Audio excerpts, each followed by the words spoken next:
Hey, how's it going, everybody? I'm Rollshambo, the connoisseur and collector of all things sharp and shiny, and you're watching Grail or Garbage, the series where I systematically and categorically rank and review knives to give you the information and the context that you need to determine if a knife deserves a spot in your pocket.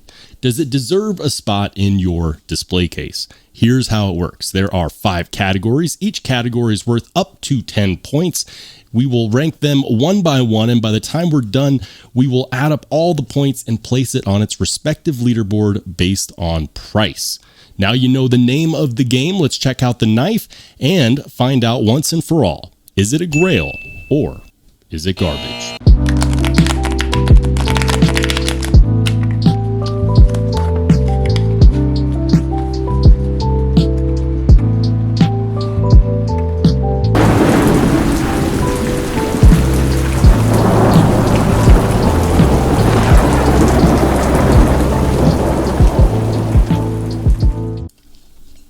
All right, everybody, it is finally time that we go ahead and put this on our Grail or Garbage ranking list. This is the version 1 TW Price, the Dawn. And this was a knife that was very, very popular when it first came out. And they, made some improvements. They came out with a version 2. I want to be absolutely clear that this video is in no way reflecting version 2, just version 1, and these are, of course, my opinions. So if you disagree with my opinions, great, let me know in the comments section down below. Just remember that an opinion cannot be wrong, it can just be an opinion. We're going to go ahead and start off with materials. What is it made out of?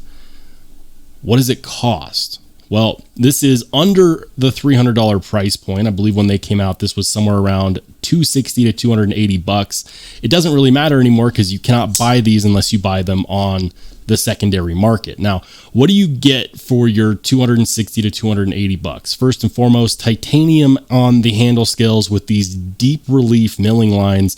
You have a single-sided captive pivot with this anodized titanium pivot ring, pivot collar. It looks good. I like the contrast between the black and the purple. It is running on ceramic bearings, M390 on the blade, 3D milled titanium pocket clip that almost looks like it's been bent, but that is in fact 3D milled. And then of course it has barrel spacers. So in that price range, I actually think that that's pretty good, but it's also pretty standard. When I'm spending, $260 to $280, I truly expect to get, premium materials. This is in fact a premium price tag for a premium knife. So there are no surprises there. How well done were they? Well, the HRC on here is rated to be somewhere between 60 to 62, which I think is more than acceptable. So yeah, I think it's pretty good. You do get some jimping here at the top as well, but standard fare M390 titanium, single-sided captive pivot, titanium pocket clip. Let's not get lost in the weeds here. Titanium and M390 are definitely good materials to say the least, but when we're talking about a $280 price point, specifically what I'm looking at for it to score better, at least in my ranking chart, is a higher HRC.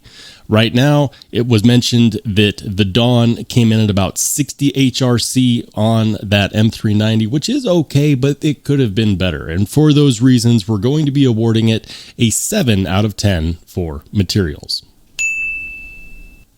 Let's move on to the Ergos. How does it feel in the hand? Does it feel good? Are there hot spots? Are there things that I notice?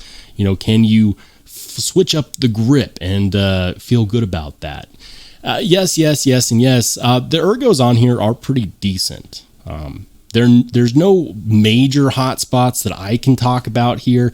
The one big thing for me is actually this pocket clip. And the pocket clip doesn't create a hot spot, but the way that it's actually shaped and sized, I do actually feel this little ski jump right here, right about there in the palm of my hand. And so that's not amazing. It's not a huge detractor. It is in fact more of a nitpick. The handle scales are kind of contoured over, kind of rounded over. There are no harsh edges, so that's good. And then of course we do get this little bit of chamfering right here next to the index finger cutout. You can of course choke up, but that's not a very big or very deep finger choil. Most people are going to say, dude, that is in fact a sharpening choil. Well, You know, there's evidence out there. One TW Price sent this to Metal Complex. On the paper, he had it listed as a finger choil. So take it as you will, finger choil, sharpening choil. I do believe that it was meant so you could choke up here, but it's not very big and it's not very confident. If you have bigger than large size hands and some true sausage fingers, I actually wouldn't suggest choking up on it. Furthermore, while it does have jimping, it could have extended the jimping out about twice as long as it is. Why is there only so much jimping there? It's not very deep jimping, and it's kind of a cursory nod to just, well, jimping in general. In fact, I think that what little bit exists actually exists there for the front flipper. So yeah, not fantastic there, but also not bad. Also more of a nitpick. Now in a reverse grip, it feels good. It feels confident. So in a defensive style posture, it's going to perform well. I actually think that it feels better in a reverse grip than it does in a regular saber grip, but it's going to perform well in either place. Is it great? Is it bad? No. Is it amazing? No. Which leads me to my ranking. This pocket clip really is a little bit of a disappointment, which is kind of a shame because it's such a cool knife. However, we cannot ignore that at the price point that it's at, the things like the pocket clip do in fact matter, and I do believe that it's one of the things that changed in the newer variants. With all that being said, it's going to be getting a 7 out of 10 for ergonomics. Now we're on to Fidget Factor. Just so you understand what I mean by fidgety. What is fidgety? Fidgety is how much do you want to pick this up and deploy it and use it? How much do you want to handle this knife? Because just handling a knife is in fact fidgeting with it. Now, you might not agree with that statement, but that's how I see it, and so that's what we're going to base this on. How good are things like the action? How good is the methods of deployment? What about the lockout? What about the detent? Things like this matter, and they all make a difference as far as fidget factor is concerned. So first and foremost, the Ergos do play a little bit of a role in that, because if it's not comfortable, you don't necessarily want to handle it all that much, right? Well, in this case, the Ergos are good enough where they're not actually going to play a factor in the fidget factor. The action on here is, well, it's really good. That has a lot to do with this poppy detent, which seems to be very, very well done specifically for this knife. Front flipper detents are a little bit different because if they're too heavy, you won't be able to use the front flipper very easily. And in this case, that is not an issue. But if they're too light, then they will fall out of the knife. And yeah, as you can see, that's not an issue here either. It makes this really nice acoustic popping noise, which is actually rather pleasing to my ears. And as you can tell here, there's no issue doing the typical front flipper deployments. Now, it also does have, in fact, a fuller, and so reverse flicking is going to be perfect on here as well. Tuning the detent to actually perform well in both a reverse flick or a thumb roll as well as a front flipper is not necessarily easy, so my hat's off to TW Price as well as Bestech. Bestech is the OEM, and they did all of the manufacturing for this knife. As far as the detent is concerned, it's good. The action running on those bearings is extremely smooth. If I had to think about a more modern version of a Chris Reeves Sebenza, not only in looks but also in design, I think that it would probably look more like this. And when I say more modern, I don't mean the newest Sebenza that's out. I mean that this is what an updated version might be like. I'm really enjoying the fidgety nature of this one. I can definitely see a lot of people wanting to put this in their pockets and handle it and use it. It's definitely really good.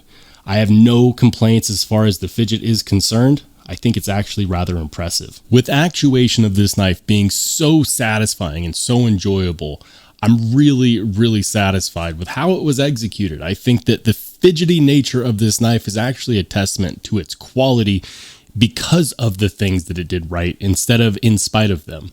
So for that reason, we're going to be giving it a 9 out of 10 for fidget factor. All right, let's move on to the lock. The lock on here is a frame lock, and frame locks are not uncommon. However, because they've been done so frequently, it does have some stiff competition up there. So we're going to look at things like lock up, lock out, blade play, pivot lash, detent lash, and of course blade centering. So let's start from there, shall we? On the lockup, we're looking at somewhere around 48%, 45%. It's almost 50% lockup. And that does, of course, mean that, well, the lockout is perfect. There is absolutely no blade play. And to have such good action with a lockout that good is, well, it's very impressive. As far as blade centering is concerned, I'm also not seeing any issue there. It is bang on center, which is, well, it's perfect. And then, of course, lash. Is there any detent lash? Is there any pivot lash? No. That is rather good. It's actually very good. Now, I do expect this out of a premium frame lock, and it's not the only bestech out there that has a good frame lock like this. So while it is very good, especially for a frame lock, it is still just a well done frame lock. You may think that if you've seen one frame lock knife, you've seen them all, but the truth is that they're all different to a varying degree of how well they lock up, how well they lock out, so on and so forth. The effort made on the lock for the TW Price, the Dawn, was done pretty well, and you have to give Bestech and TW Price Designs some credit there. I know that I'm going to, because they're getting an 8 out of 10 for the lock. Fit and finish is the category that kind of ties everything together. It's the dichotomy between design language and manufacturing, and let's start off first with the design language. I really love the way that this looks. To me, this knife looks like a cross between a Chris Reeve Sebenza and something like an Imamba. If you don't know what an Imamba is, definitely check it out. I really like it. It's simple, but it has depth as far as the design language is concerned.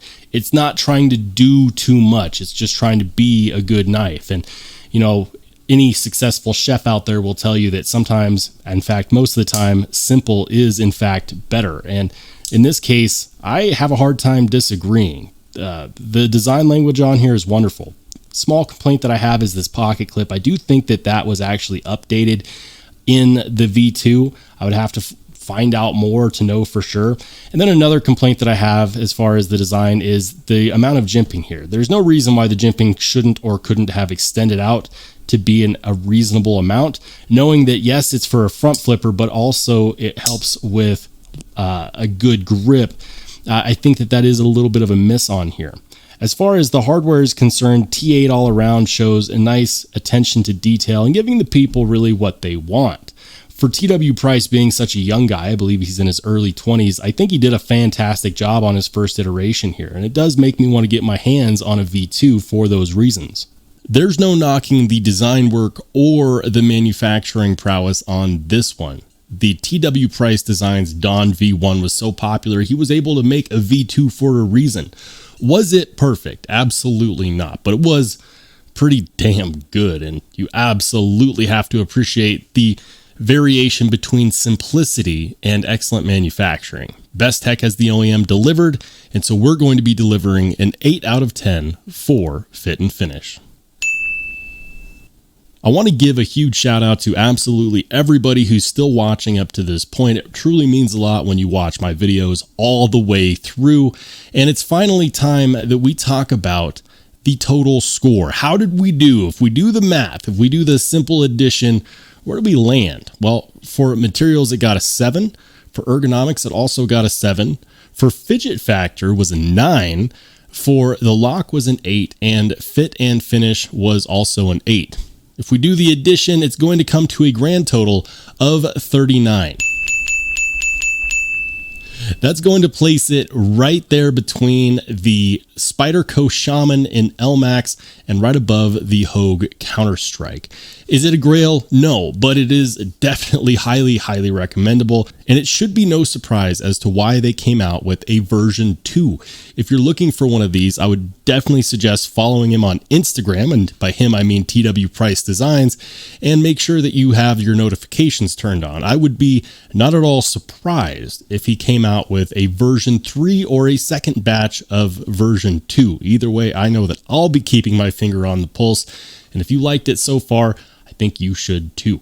If you want to see more awesome knife content, make sure you click on the video that pops up next.